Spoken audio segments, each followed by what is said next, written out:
Today, we have a square, and inside the square, we pull a line from the top left corner to the bottom edge of the square. And from the bottom intersection point, we pull another line to the top right corner of the square. And finally, we pull another line from the top left corner to the right edge of the square.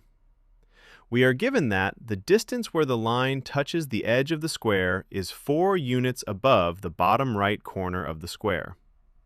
Now, due to these lines, two triangles are formed. We are given that the area of this blue triangle is 5 square units, and the area of this yellow triangle is 25 square units. Okay, by using this information, we are going to find the area of the square. If you want to find it yourself, you can pause the video and then come back to check the solution. All right, so let's find it. First of all, let's label all the vertices of our square as A, B, C, and D. After that, let's label the remaining vertices and intersection points as E, F, and G. Now, we are going to denote the side of the square as S. We know that the area of any triangle will be equal to the product of its base and the height divided by 2.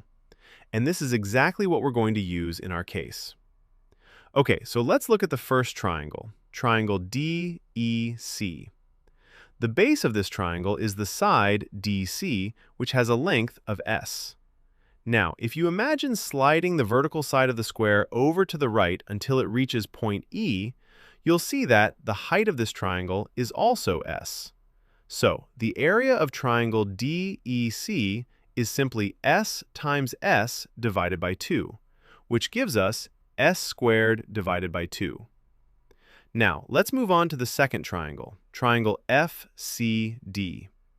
The base of this triangle is equal to S, but this time we don't know the height segment FC, and we have to find it. Okay, if we look at the vertical right side of the square, it's made up of 2 pieces. The bottom piece, BF, has length of 4, and the top piece, FC, which is unknown. Look, if the height of the square is S unit, then the height FC will be S minus 4. Now, we have both the height and base, so the area of triangle FCD is S times the quantity S minus 4 divided by 2. Okay, now here things get really interesting. Both of these triangles, DEC and FCD, actually share a common inner triangle, and that is the blue triangle DCG sitting in the middle. Let's use this to connect everything together.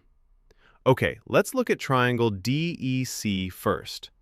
Its area is made up of 2 parts, the blue triangle DCG plus the left triangle DGE. And we know that its area is 25. So we can write the area of DCG equals S squared divided by 2 minus 25. Okay, now let's look at triangle FCD. Its total area is also made up of 2 parts, the same blue triangle DCG plus the right triangle GFC, which has an area of 5. So we can write the area of DCG equals S times the quantity S minus 4 divided by 2 minus 5.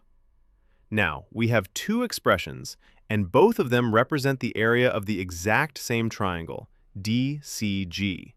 So they must be equal to each other. Let's set them equal and simplify. First, we multiply everything by 2 to clear the fractions.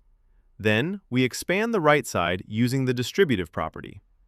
Next, we notice that S squared appears on both sides, so we can cancel it out. After rearranging the remaining terms, we get 4S equals 40, which means S equals 10. And now we have everything we need. The area of the square is simply the side length squared, so we substitute S equals 10, and we get 10 times 10 equals 100 square units.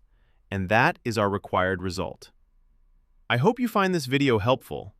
If you did, please like, share the video, and subscribe to our channel for more interesting and informative videos.